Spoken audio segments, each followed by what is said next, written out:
jurusan teknik industri gitu ya. Tetapi kemudian 3 tahunan ya, 2020 ya, kita mengganti nama departemen kita menjadi Departemen Teknik Sistem dan Industri. Yang berubah adalah memasukkan sistemnya ke dalam teknik industri, karena akan memperluas cakupan daripada apa yang nanti kita akan kita pelajari dan juga menjawab kebutuhan di industri. Kenapa kok belajar di teknik sistem dan industri ITS ya? Kalau dari kalian kan yang paling deket ya, kalau dari area kalian. Di Indonesia ini sebenarnya banyak teknik industri ya, tetapi kenapa ke ITS? Ini ada beberapa alasannya ya, yang kalian, saya tidak akan mendetail di sini, tetapi kurang lebih seperti ini ya. Jadi kalian bisa lihat di dalam layar di sini, kita bisa melihat yang pertama bahwa ITS ini memang berdirinya sejak tahun 1985, departemen kami, tapi dalam perjalanannya kami sudah memiliki banyak sekali achievement, baik achievement dari departemen sendiri ataupun achievement dari mahasiswanya. Jadi kami termasuk di ITS ini adalah departemen, bisa dikatakan 5 departemen besar ya di ITS. Meskipun baru kalau dilihat dari berdirinya lebih belakang lah, dari teknik mesin, teknik elektro dan teknik yang lainnya seperti kimia ataupun fisika. Tapi kami sudah termasuk 5 besar ya. Kemudian yang berikutnya adalah karena adanya peluang di lapangan pekerjaan yang cukup besar, di mana lulusan-lulusan kami di sini banyak sekali berkontribusi di berbagai macam industri ya, yang nanti barangkali dalam salah satu slide juga nanti akan dipaparkan begitu ya, banyak bekerja di berbagai macam sektor industri, termasuk di sana adalah sektor jasa dan juga manufaktur ya. Jadi barangkali bagi kalian yang nanti berpikir ngapain belajar ke teknik industri ya, belajar apa di sini dan nanti jadi apa begitu ya.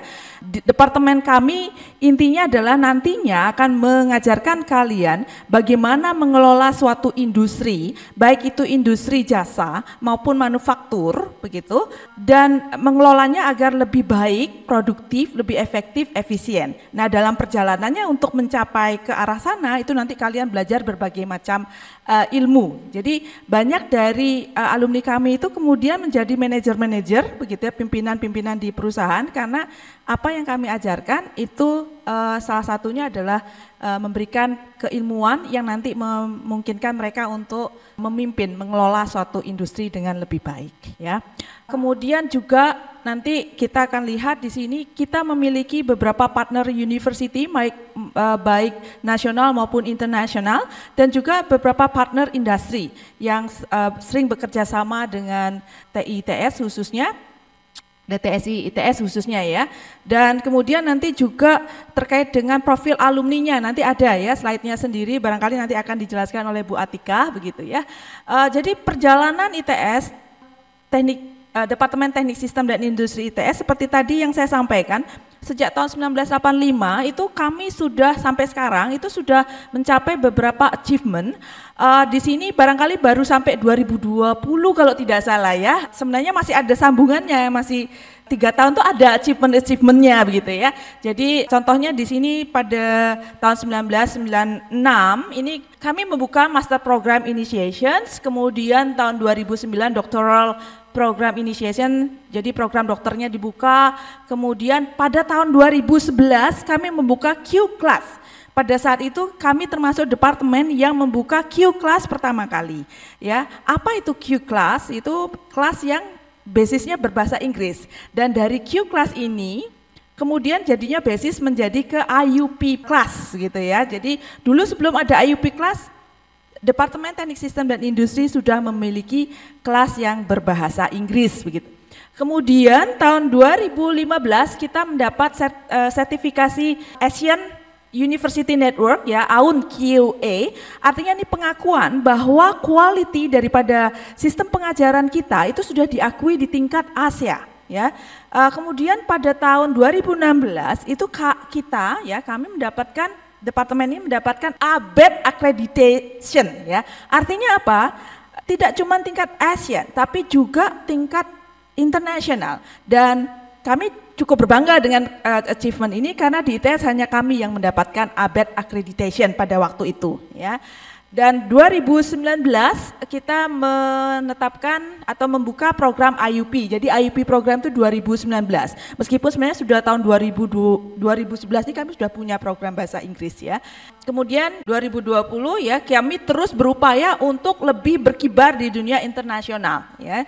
Jadi ongoing globalization Kampus Merdeka program ini tetap berjalan begitu, ya. Kemudian juga ini ada tadi mungkin inline dengan penjelasan sebelumnya beberapa akreditasi, sertifikasi yang kami peroleh, dan dari tahun 2000 sampai sekarang kami predikatnya adalah superior. Jadi akreditasinya superior, artinya menunjukkan kita ini unggul gitu, ya. Departemen yang diakreditasi dan predikatnya unggul. Ini tadi sudah disampaikan AUN, ya, kemudian ABET, dan tahun ini kami akan divisitasi ASEAN gitu, ya. Jadi akreditasi lainnya yang tarafnya internasional. Nah, kemudian kita bisa lihat sekarang di dalamnya departemen ini tentunya ada komponen dosen dan juga ada komponen mahasiswa dan juga staf pendukung, ya. Tendik kita menunjuknya tenaga kependidikan. Nah, di sini kita memiliki 49 lectures, di mana kita memiliki 11 profesor di berbagai macam bidang, kemudian ada dosen yang sudah bergelar doktor, kemudian sisanya adalah yang bergelar master, ya. Kemudian 67% alumni kita itu mendapat atau bekerja, ya, memiliki achievement minimum di national level. Jadi sekarang terakhir dengan adanya kemarin sejak pandemi barangkali, ya, itu dan dimudahkan kita untuk melakukan komunikasi secara online. Kita melihat banyak alumni kita juga berkibar di international company begitu, ya. Nah, itu patut juga dibanggakan. Nah, average waiting time to get the first job ini kita sudah mengukur rata-rata itu kurang dari 3 bulan gitu, ya, sudah diterima kerja, ya. Jadi ini cukup cepat, ya, saya kira. Ini adalah proporsi mahasiswanya. Jadi ada undergrad studentnya, jadi mahasiswa S1 itu 800-an. Kemudian masternya 90, kurang lebih 90, dan doctoral degree-nya itu sekitar 36, ya. Jadi kalian bisa masuk TI, kemudian lanjut S2, kemudian lanjut S3 gitu, ya, dilanjutkan. Dan kita punya S2-nya itu double degree, ya, double degree, di mana biasanya mahasiswa S2 begitu nanti di sini bisa menempuh beberapa tahun pendidikan lalu nanti sekolah di luar negeri begitu, ya, dengan university partner. Jadi dapat 2 ini, ya, gelar nanti, ya, yang bisa didapat. Itu dimungkinkan di departemen kami. Nah, kemudian ini bagi yang tertarik atau yang belum tertarik gitu, ya. Nanti coba lihat di sini, ini yang kita pelajari. Ya, siapa tahu nanti jadi tertarik, ya. Jadi apa sih yang dipelajari? Body of knowledge dari Departemen Teknik Sistem dan Industri itu ada, kita nanti belajar tentang work design atau measurement, kemudian operations, research and analysis, engineering economic analysis. Intinya banyak, dimulai dari kita pelajari tentang manusianya dan juga facility-nya. Ya, terkait dengan facility. Jadi di sini kita kombinasi, kita juga melihat human factors dan juga dari sisi hard engineering-nya juga gitu, ya. Nah, jadi yang tertarik dengan misalkan di sini tadi ada yang manufacturing, ya, di sini manufacturing-nya mungkin nanti bisa belajar di sini gitu. Artinya macam-macam, ya. Kita mungkin tidak terlalu hard engineer, sebagian daripada kurikulum kita ini soft engineer. Nah, itu barangkali terkait pembahasan singkat terkait dengan POK kita, dan kita mengharapkan bahwa alumni atau lulusan teknik industri nantinya itu memiliki suatu kemampuan menjadi seorang sistem integrator. Apa itu begitu, ya? Jadi kita itu nggak bisa mengelola suatu industri itu terpisah-pisah. Kita harus melihatnya seperti sebuah suatu sistem. ya. Dan tugas kita adalah bagaimana mengelola itu, di mana komponen-komponen sistemnya nanti terintegrasi satu sama lainnya, ya. Nanti mungkin dijelaskan lebih lanjut. Nah, kemudian kita memiliki beberapa lab, ya. Ada 5 lab di sini, di mana kurikulum kita ini juga nanti berbasiskan lab, ya. Yang pertama adalah lab manufacturing system. Di sini kita belajar tentang berbagai proses manufaktur, ya. Kemudian ya kita dikenali dengan berbagai macam mesin dan sebagainya begitu ya. Productivity, quality dan sebagainya ada di sini. Kemudian kita belajar, tadi yang saya sebut dengan human factor, lab yang kedua adalah ergonomic and work system design. Kemudian yang ketiga adalah quantitative modeling and industrial policy analysis, ya. Jadi yang suka bikin simulasi, optimasi, program dan sebagainya ada di sini gitu ya.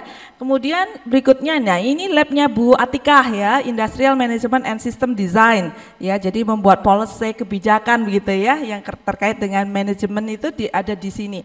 Dan yang kelima ini adalah Logistic and Supply Chain Management ya. Jadi ada 5 yang kalau saya lihat dari rangkaian acara nanti akan dikenalkan lagi ya dengan kakak-kakak panitia ya. Oke, nanti bisa dilihat-lihat di sana. Siapa tahu nanti ada yang tertarik di salah satu lab tersebut begitu untuk mendalami lebih lanjut.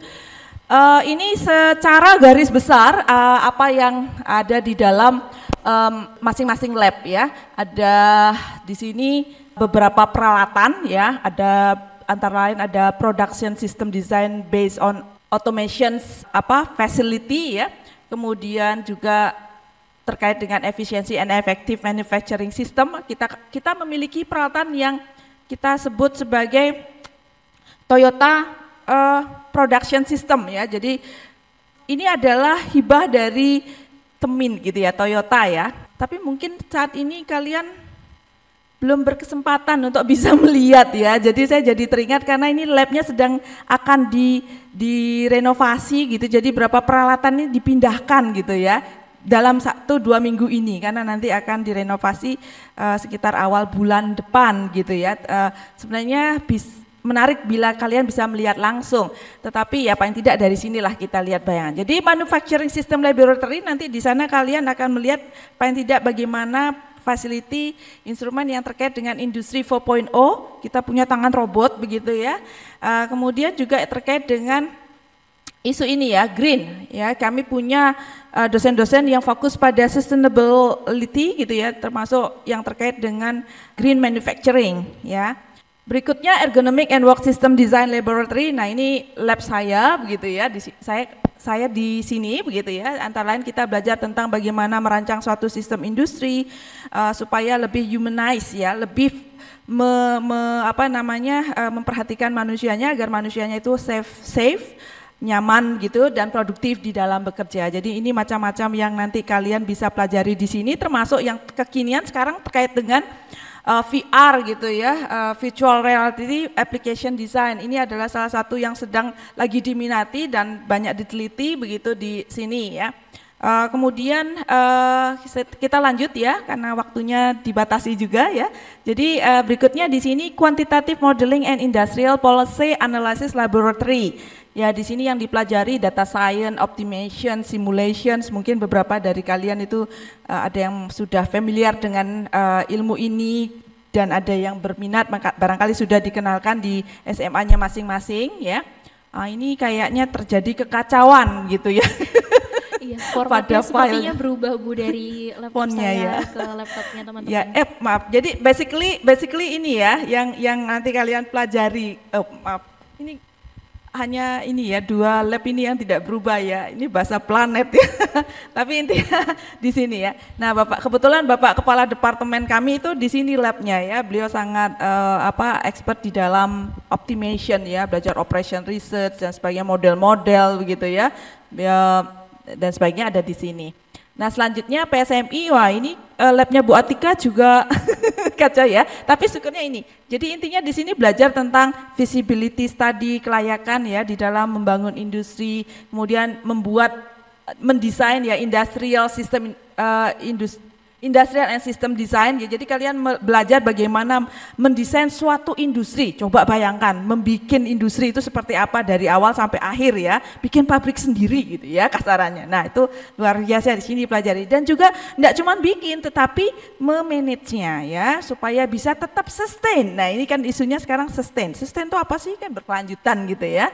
Jangan baru berdiri kemudian bangkrut gitu ya. Jadi tidak sukses. Nah ini yang banyak juga diminati ya, Logistic and Supply Chain Management Laboratory, belajar bagaimana sih supply and demand gitu ya, bagaimana dikelola distribusinya. Jadi di sini ada dari supplier, ada manufacturer, retailer, warehouse, logistik, wholesaler, itu tuh bagaimana mengelolanya, gitu. Nggak cuma di dalam industrinya saja, tetapi mengelola supplier itu seperti apa, itu ada ilmunya sendiri. Nah itu dipelajari di lab ini gitu ya. Kalau kalian itu barangkali juga ada yang suka belanja online gitu ya. Ada yang nggak suka, pasti suka ya, banyak yang belanja secara online sekarang. Itu pernah nggak kebayang gimana cara ngaturnya? Kalian beli cuman 1, 2 barang gitu ya, kemudian dikirim dalam waktu 3 hari itu, apa nggak mumet itu perusahaan yang ngirim satu-satu gitu. Itu dipelajari di sini bagaimana mengoptimasikan gitu ya jalur distribusinya sehingga barang-barang itu bisa sampai dengan cepat, selamat begitu ya di tangan konsumen. Nah itu termasuk salah satu yang dipelajari di lab ini. Ini kurikulumnya adik-adik semua ya. Ini nggak usah dihafal gitu ya. Tapi paling tidak lihat, oh ada nggak nih mata kuliah yang, wah ini kayaknya saya suka gitu ya. Ini sebenarnya bisa juga dicari di website gitu ya Bu Atika ya. Mestinya sudah ada. Tetapi ya mumpung di sini dilihat-lihat gitu ya. Jadi nggak bingung nanti saya mau kemana ya. Biasanya kalau anak SMA itu udah kelas terakhir ya, tahun terakhir itu bingung saya mau kemana gitu, cari perguruan tinggi kemana. Ini di sini kita belajarnya dari semester 1 sampai semester, ya mudah-mudahan 3,5 udah lulus ya, mudah-mudahan ya, tapi ya 4 tahun ya enggak apa-apa, 3 akhirnya nanti ya, 4 tahun itu rata-rata, 3,5 berarti cum laude gitu kalian ya. Semua pada pingin cum laude kan? Ya pingin aja nggak apa-apa kan ya, tapi itu paling tidak menjadikan semangat untuk kalian. Ya ini kurikulum yang baru ya, jadi ada perubahan dengan yang sebelumnya ya. Oke, saya mungkin tidak perlu terlalu banyak detail di sini, tapi nanti kalau mau ditanyakan silahkan gitu ya, bertanya ya, barangkali nanti kalian bisa lihat, oh ini ilmunya gitu ya, barangkali ada yang cocok dengan passion kalian. Lalu, wah ini elektifnya banyak, mata kuliah pilihannya banyak. Dan sama seperti dengan kampus-kampus lainnya, saya kira kita membuka banyak pilihan untuk kalian belajar baik di kampus, in campus ataupun off campus ya, programnya kampus merdeka gitu ya. Jadi ini juga kita coba integratedkan ke dalam kurikulum kita gitu ya. Jadi banyak sekali pilihan-pilihan yang nanti bisa kalian ambil sesuai dengan peminatan kalian. Nah ini berikutnya adalah ke graduate profile. Nah untuk graduate profile ini saya persilahkan barangkali Bu Atika untuk melanjutkan ya Bu Atika. Baik, terima kasih. Terima kasih banyak Bu Dia untuk penyampaian materi terkait dengan profil departemen. Selanjutnya akan saya lanjutkan terkait dengan profil lulusan dari mahasiswa Teknik Sistem dan Industri. Nah, teman-teman sekalian, seperti yang tadi teman-teman sudah melihat ya, badan kurikulum, ya, struktur kurikulum dari Departemen Teknik Sistem dan Industri. Kayaknya saya melihat beberapa orang yang minggu lalu ikut ini loh, ITS ya. Iya, betul ya. Siapa saja yang minggu lalu ikut ini loh, ITS di Departemen Teknik Sistem dan Industri? Oke, ada 3, siapa lagi? 4? Pantas saya tidak asing sama wajahnya ya, ternyata hari ini ikut lagi. Baik Bu. Baik, berarti semangat sekali ingin masuk teknik industri ya. Oke, nah di sini teman-teman bisa melihat memang lulusan dari Departemen Teknik Sistem dan Industri ini masih garis besarnya lulusnya ketika sudah lulus ya, masuknya adalah ke industri manufaktur. Tetapi yang perlu teman-teman ketahui, lulusan dari Departemen Teknik Sistem dan Industri ini bisa diterima hampir di semua jenis industri.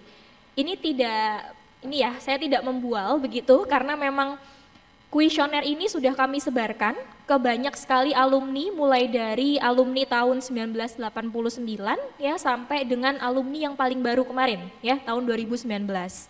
Seperti tadi yang sudah disampaikan oleh Bu Dia, bahwa lulusan dari Departemen Teknik Sistem dan Industri ini ya rata-rata waktu tunggu kerjanya adalah kurang dari 3 bulan. Yang artinya biasanya pada saat wisuda pun ya mahasiswa atau alumni kami itu sudah diterima bekerja. Kok bisa, Bu? Teman-teman tahu ya bahwa sekarang ada program Kampus Merdeka ya. Nah, saya kembali lagi ke struktur kurikulumnya DTSI. Di sini teman-teman bisa melihat bahwa di semester 8 kalian tinggal melaksanakan tugas akhir saja. Kalau misalkan lulusnya tepat waktu ya. Kenapa di sini didesain semester 8 itu hanya mengerjakan tugas akhir saja? Karena pada umumnya mahasiswa semester akhir itu biasanya ingin sambil magang. Jadi dengan adanya kurikulum ini bisa meningkatkan fleksibilitas teman-teman. Ya, jadi di semester 8 tinggal mengerjakan tugas akhir sambil kalian bisa ikut program magang. Nah, dengan kalian mengikuti program magang ini, kalian bisa mengimplementasikan ilmu yang sudah kalian peroleh selama kalian kuliah, ya. Karena di sini dianggap kalian sudah major, ya. Kalian sudah mengambil seluruh mata kuliah yang ada di Departemen Teknik Sistem dan Industri, sudah mengambil beberapa mata kuliah pengayaan juga gitu ya, dan mata kuliah pilihan. Di sini dianggap kalian sudah major sehingga kalian mengerjakan tugas akhir sambil magang. Dengan kalian mengikuti program magang ini bisa meningkatkan peluang kalian untuk bisa direkrut perusahaan lebih cepat. Sehingga pada saat kalian wisuda, ya, bisa jadi kalian sudah memiliki pekerjaan, ya. Oleh karena itu di sini kenapa lulusan dari TI itu bisa diterima bekerja kurang dari 3 bulan. Selain itu, banyak sekali perusahaan-perusahaan yang sudah bekerja sama dengan Departemen Teknik Sistem dan Industri dan melakukan talent scouting dan juga close recruitment. Sebagai contoh ya, biasanya setiap tahun Bank Indonesia, kemudian OJK, BRI, ya, Astra Internasional itu meminta lulusan terbaik dari departemen kami yang kemudian akan direkrut. Jadi jalurnya ada jalur khusus sendiri ya, biasanya melalui ITS ataupun melalui internal Departemen Teknik Sistem dan Industri. Ya. Oke. Saya kembali lagi ke ini ya. Nah, ini mungkin nanti bisa dibantu sama Mas Nabil juga atau teman-teman yang lain ya. Lulusan dari Departemen Teknik Sistem dan Industri ini, karena tadi sudah disampaikan oleh Bu Dia juga, karena kelebihan ya dari mahasiswa teknik industri itu kalian bisa melihat secara helikopter view. Apa yang dimaksud dengan helikopter view? Helikopter view, kalau misalkan kalian naik pesawat atau naik helikopter, kalian bisa melihat pemandangan di bawah kalian dengan lebih jelas, betul ya? Sehingga ketika melihat sebuah permasalahan, kalian itu tidak melihat dari satu sudut pandang saja, tapi kalian bisa melihat dari berbagai sudut pandang. Sehingga harapannya dengan melihat secara helikopter view tadi, kalian akan mampu mengidentifikasi permasalahan yang utama terjadi pada sebuah sistem, di mana sistem di sini adalah sebuah perusahaan atau sebuah industri, itu masalahnya di mana. Dengan melihat secara helikopter view tadi, kalian sudah bisa melihat juga nanti akar masalahnya itu dari mana, sehingga proposed solution-nya diharapkan optimal dan mencapai solusi yang paling baik. Bisa dipahami ya teman-teman ya. Nah, oleh karena itu, makanya kenapa di sini Departemen Teknik Sistem dan Industri itu lulusannya bisa diterima di sektor mana saja. Bu, biasanya diterimanya itu di jabatan apa? Ya. Kalau misalkan di manufaktur ya, biasanya di bagian PPIC, ya, perencanaan pengendalian produksi. Bagian warehousing, bagian quality control, bagian human resource management, ya, kemudian bagian manajemen resiko, bagian manajemen strategi, bagian project management, banyak banget. Saya nggak bisa sebutin satu-satu, tapi saya yakin semua teman-teman panitia yang ada di sini sudah paham. Karena di semester 1 ada mata kuliah pengantar teknik sistem dan industri. Di sana kalian diminta untuk melakukan profiling, ya. Lulusan teknik industri itu kira-kira akan menjadi apa saja sih? ya. Dan nanti akan kami tunjukkan di belakang ada beberapa profil alumni-alumni kami, ya. Nah, yang sekarang lagi ngetren, teman-teman, di kalangan mahasiswa teknik industri itu biasanya adalah industri consultant. Ada yang familiar dengan itu? Boston Consulting Group, Deloitte, Accenture. Ada yang familiar? PricewaterhouseCoopers. Nggak ada? Nanti bisa searching. Ya, jadi banyak juga lulusan kami ini, ya, dimulai dari angkatan 2016, banyak sekali yang diterima di perusahaan internasional, ya, seperti Deloitte, Accenture, dan lain-lain, sebelum lulus bahkan, gitu ya. Nah, gajinya tahu berapa teman-teman? Gajinya udah 2 digit, ya. Jadi belum lulus pun pada saat ngerjain TA, mahasiswa bimbingan saya, ada namanya Mas Dinis, ya. Dia sedang mengerjakan tugas akhir sambil bekerja di Boston Consulting Group, ya, Mas Dinis, ya. Itu gajinya udah 30 juta, ya. Jadi makan siang, makan malam dibiayai oleh kantor, bahkan transportasi, cuman ya memang kerjanya harus siap gitu ya, harus siap berkorban lebih, betul Ibu. Oke, ini ya beberapa, dan ini adalah partner university kami. Jadi dengan adanya akreditasi internasional yang sudah diterima oleh Departemen Teknik Sistem dan Industri, ini membuka peluang untuk mahasiswa-mahasiswi kami untuk bisa pergi ke luar negeri, ya, mengikuti program-program internasionalisasi. Program internasionalisasinya apa saja? Dimulai dari short program. Short program itu biasanya adalah program pada saat liburan dalam waktu misalkan 2 minggu atau 3 minggu, ya, short program. Kemudian ada juga student exchange. Jadi kalau student exchange itu pada umumnya adalah 1 semester teman-teman ini melakukan mobilitas, ya, ke luar negeri, ya, ke universitas-universitas partner. Nah, universitas partnernya ini adalah bisa jadi universitas partnernya DTSI dan juga universitas partner dari ITS. Ya, jadi kalau pengalaman sebelumnya untuk yang mengikuti program ISMA dari Dikti, ya, Kemendikbudristek Dikti, banyak mahasiswa kami kemarin ada yang ke University of Boston, ya, kemudian ada ke Arizona State University, kemudian ada University of Adelaide, kemudian ada juga yang ke University Science Malaysia, ya. Kemudian ada juga yang ke, saya lupa, Zagat, ya. Zagat itu di, saya lupa Bu, saking banyaknya mahasiswanya, ya.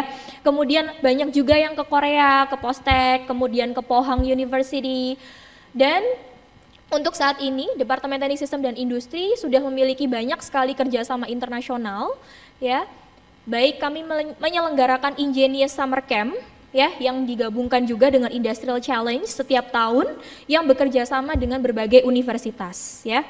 Untuk double degree-nya sendiri, Departemen Teknik Sistem Industri sudah finalisasi dengan NTUST, Taiwan Tech, kemudian dengan Curtin University, kemudian dengan University of Constance, Germany, dan juga dengan satu lagi University of Queensland, ya. Oke. Jadi nanti teman-teman di IUP atau International Undergraduate Program akan memiliki kesempatan untuk double degree dengan universitas-universitas tersebut. Jadi nanti gelarnya ada 2 ya, ada Sarjana Teknik dan juga Bachelor of Engineering. Oke. Baik, ini beberapa partner company kami yang sudah bekerja sama dengan departemen maupun dengan lab-lab yang ada di DTSI, dan banyak sekali partner-partner company ini yang menjadi tujuan dari mahasiswa di departemen kami untuk melakukan magang, kerja praktek, maupun kerjasama industri yang sifatnya adalah project, ya. Oke, dan juga beberapa partner company ini setiap semester seringkali kami undang ke Departemen Teknik Sistem dan Industri untuk mengikuti kegiatan praktisi mengajar ataupun menjadi dosen tamu, ya, di mata kuliah kami, sehingga harapannya lebih mengetahui aplikasi dari mata kuliah yang diajarkan itu ke dalam sebuah industri. Oke, ini beberapa kegiatan mahasiswa DTSI, ya, ada Ingenious Summer Camp yang kami jalankan setiap tahun, digabungkan dengan INCAL atau Industrial Challenge. Kemudian ada juga IE Games 18 edition, itu yang tahun lalu ya. Tahun ini 19 edition karena saya belum dapat logonya jadi belum saya masukin ya. Nanti kalau sudah saya update. Kemudian ada kegiatan Sastra Bahu dan Bangkit. Ini adalah pertukaran pelajar mahasiswa kami dengan beberapa universitas di dalam negeri yang lain ya. Ada PMMB untuk program magang bersertifikat, ya, ada MSIB juga, dan ini adalah beberapa software yang digunakan di banyak lab di Departemen Teknik Sistem dan Industri. Jadi kalau di TI ini ada mata kuliah yang sifatnya kekinian ya teman-teman ya. Ada mata kuliah data analytics ya. Jadi kalau teman-teman tertarik menjadi data scientist dan juga data yang berkaitan sama data analisis yang sekarang lagi ngetren ya, di TI ada mata kuliah itu. Ada mata kuliah yang berkaitan sama e-business, e-commerce juga gitu ya. Jadi kalau teman-teman tertarik, Mas Nabil yang ngambil mata kuliah ya. Jadi kalau misalkan tertarik sama proses bisnisnya Shopee, Tokopedia dan lain sebagainya, ada mata kuliah pilihan itu ya. Oke, dan ini adalah organisasi mahasiswa HMTI, di mana HMTI di departemen ini yang menyelenggarakan semua kegiatan yang berkaitan dengan kemahasiswaan. Mulai dari kegiatan IE Games ini, kemudian banyak sekali ya, ada Incal dan juga ada lagi kegiatan yang nggak bisa saya sebutkan satu persatu karena semuanya dilakukan oleh HMTI kalau di Departemen Teknik Sistem dan Industri ini. Dan ada 10 struktur fungsi ya, mulai dari PSDMD, PSDML ya, yang menyelenggarakan wisuda, ini semuanya adalah teman-teman HMTI. Oh ya, saya lupa bilang juga bahwa mahasiswa-mahasiswi di DTSI ini langganan untuk menjadi mahasiswa berprestasi di ITS gitu ya. Jadi kalau teman-teman lihat ya, juara 1, 2, 3 mahasiswa berprestasi di ITS itu hampir setiap tahun itu ada dari mahasiswa teknik industri ya. Oke, nah ini beberapa student achievement. Oke, karena sangat banyak tidak bisa saya masukkan satu persatu, dan ini beberapa profil lulusan kami. Ada yang sudah menjadi direktur jenderal ya di beberapa kementerian, termasuk salah satu dosen kami ya, Bapak Padono dan juga Ibu Sri Gunani Partiwi ya. Beliau berpengalaman untuk menjadi direktur jenderal di Kemendikbud Ristek Dikti. Dan juga ini ada Pak Fajar Hutomo, Pak Agus Supriyanto, Ibu Hesti, Ibu Sita, Pak Suryo, Pak Dedi, dan lain sebagainya. Oke, baik, mohon maaf fontnya ada yang rusak. Saya rasa itu dari Bu Diah dan juga saya terkait dengan profil Departemen Teknik Sistem dan Industri. Untuk berikutnya akan dilanjutkan dengan sesi tanya jawab ya. Akan saya kembalikan kepada MC yang bertugas. Terima kasih. Assalamualaikum warahmatullahi wabarakatuh. Waalaikumsalam warahmatullahi wabarakatuh. Beri tepuk tangan kepada Ibu Dia dan Ibu Santi. Sangat luar biasa ya teman-teman. Gimana teman-teman, ternyata banyak informasi baru ya yang didapatkan oleh teman-teman, baik itu tentang kurikulum, fasilitas, dan juga tentang kegiatan-kegiatan kemahasiswaan yang ada di Departemen Teknik Sistem dan Industri. Langsung saja. Bagi teman-teman yang masih ada yang ingin ditanyakan, boleh aja langsung mengangkat tangannya ya Kal. Baik. Oke, barangkali teman-teman ada yang ingin bertanya bisa langsung angkat tangan. Oke, dari situ tuh. Ke situ ya, Jul. Ya, baik. Assalamualaikum warahmatullahi wabarakatuh. Selamat pagi Ibu Dia dan Ibu Atika. Terima kasih atas kesempatan yang telah diberikan. Di sini di Teknik Industri ITS sendiri kan udah mendapatkan akreditasi unggul ya Bu. Nah, udah bersertifikat internasional juga. Nah, kalau magang di sekitar nasional sendiri, di sekitar Indonesia, itu lebih direkomendasikan MSIB atau ke MBKM-nya, begitu. Terima kasih. Baik, mohon izin Bu Diah. Baik, terima kasih Mbak Afifah atas pertanyaannya ya. Oke, saya jawab terlebih dahulu ya. Memang kalau untuk program MBKM dan program MSIB itu kadang-kadang yang ditawarkan berbeda dan perusahaannya daftarnya juga berbeda seperti itu ya. Jadi kegiatan dari MBKM itu kan juga berbeda-beda ya. Ada yang studi independen, ada yang magang, kemudian ada juga yang seperti mengajar gitu ya, mahasiswa mengajar di pedalaman-pedalaman dan lain sebagainya. Jadi kembali lagi itu tergantung dari kebutuhan pengembangan kalian.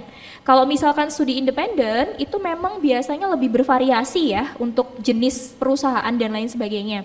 Ada salah satu bimbingan saya itu yang mempelajari terkait dengan ekspor impor, sehingga untuk program studi independennya yang diikuti adalah di sekolah ekspor seperti itu, karena dia memang khusus mempelajari ekspor dan impor. Karena kalau misalkan di perusahaan-perusahaan dia mungkin tidak bisa belajar seperti itu. Nah, sedangkan kalau misalkan magang itu kan berarti kalian ingin mengimplementasikan apa yang sudah kalian dapatkan di teknik industri begitu ya ke perusahaan-perusahaan. Sehingga kembali lagi yang saya sampaikan, setiap misalkan program MBKM dan juga MSIB itu ada kelebihan dan kekurangannya, termasuk daftar perusahaan apa saja gitu ya yang akan bisa mengikuti program MSIB dan MBKM. Nah, itu tergantung dari preferensi teman-teman dan juga tujuan awalnya apa.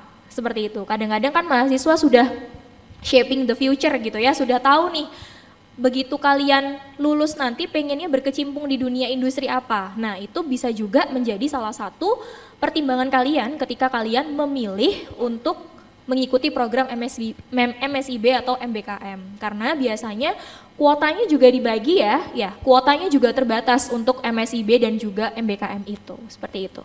Ya, jadi tergantung tujuannya apa. Dan kalau boleh cerita juga ya, menambahkan beberapa partner university kami, kalau teman-teman mengikuti student mobility di luar negeri, itu juga menawarkan program magang. Jadi beberapa kemarin mahasiswa kami yang mengikuti pertukaran pelajar ke UBFC di Perancis, itu juga sambil magang di Alstom di Perancis. Ada juga kemarin yang ke Coventry University di Inggris, itu juga magang di Bosch kalau nggak salah. Jadi setiap tahun itu partner university kami selalu menawarkan program yang berbeda-beda dengan industri yang berbeda-beda juga. Sehingga itu memberikan enrichment juga untuk mahasiswa, seperti itu. Mudah-mudahan menjawab Mbak Afifah. Oke, terima kasih. Baik, terima kasih Ibu Atika atas jawabannya. Selanjutnya, apakah ada teman-teman yang ingin juga mengajukan pertanyaan? Perkenalkan, nama saya Felicia Farjikusmawati dari SMK Negeri 6 Surabaya dari jurusan Teknik Kimia Industri. Jadi di sini saya mewakili teman-teman saya juga ingin bertanya. Kita kan di sini teknik industri ya. Kita juga ada teknik industri juga. Nah, kalau misalnya kita udah belajar dari SMK, terus kita mau ngelanjutin di kuliah, kira-kira itu pembelajaran itu dari awal lagi atau dari pertambahan-tambahan aja? Felicia, oke, baik, terima kasih atas pertanyaannya. Oke, jadi karena untuk teknik industri ini adalah programnya S1 begitu, sehingga untuk jika siswa SMK untuk masuk ke teknik industri tetap harus mengikuti pembelajaran lanjut. Maksudnya dari awal begitu ya, secara menyeluruh, mulai dari mata kuliah basic science dan juga basic topik atau basic subject yang terkait dengan teknik industri, seperti itu. Jadi tidak ada perbedaan dengan siswa SMA, jadi siswa SMA, SMK sama, seperti itu. Jadi tetap mengikuti pembelajaran dari dasar. Mudah-mudahan menjawab ya Mbak Felicia. Terima kasih Bu Atika atas jawabannya. Selanjutnya, apakah ada teman-teman yang ingin bertanya? Terima kasih atas kesempatannya. Sebelumnya mohon izin memperkenalkan diri. Saya Meladi dari SMK Negeri 1 Surabaya. Saya ingin bertanya mengenai masa sekarang ini kan sudah masa industri yang 5.0 dan mungkin 5 atau 10 tahun ke depan setelah kita lulus kuliah, itu pastinya teknologi akan semakin canggih. Itu bagaimana caranya kita nanti menjadi tenaga kerja di lapangan kerja itu kita tidak tergantikan oleh teknologi yang mungkin berupa robot dan sejenisnya. Terima kasih. Amel dari SMK 1 Surabaya.